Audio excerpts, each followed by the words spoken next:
வணக்கம்.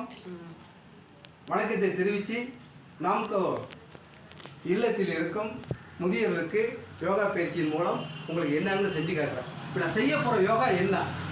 இது ஆசனத்துக்கு பேர் பனைமரத்து ஆசனம். அவ்வளோதான். ஆசனத்துக்கு பேர் பனைமரத்து ஆசனம் சொல்லுவாங்க கிராமத்தில். யோகாவில் சொன்னால் ஏகபாத ஆசனம். இந்த ஆசனத்தை செஞ்சால் உடம்பு வளர்ந்துக்கிட்டே போகும். உடம்பு வளர்ச்சிக்கு பொருள் எதுவும் சாப்பிட வேண்டியது அடுத்த பக்கம் தானாக வரும். அதை எப்படி செய்கிறது? எல்லாரும் 2 காலில் நின்று தெரியும். ஒத்தா காலில் நிற்கிறதாங்க அந்த ஆசனம். நான் செய்கிறது அனைவரும் பாருங்கள்.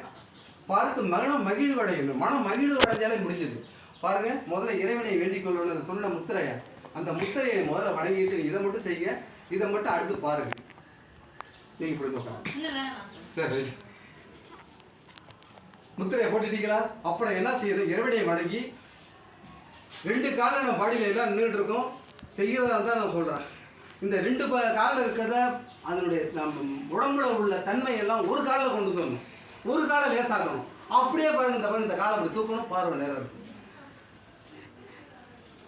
கையை அப்படியே நேரம் நீட்டணும். அப்படியே மெதுவாக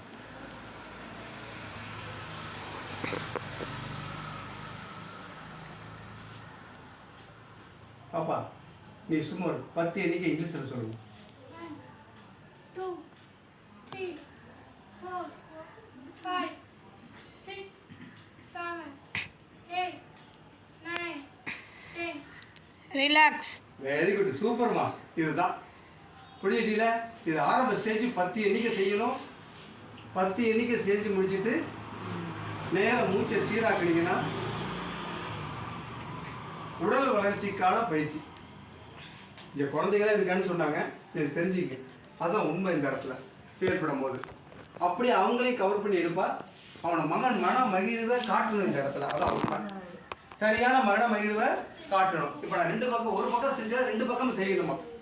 செய்யும் போது தான் உங்களுக்கு அவ்வளவு செயல்பாடு மாற்றத்துக்கு வாய்ப்பு இருக்குது சொல்லி உங்கள் அனைவரிலிருந்து விடைபெறுகிறேன். நன்றி, வணக்கம்.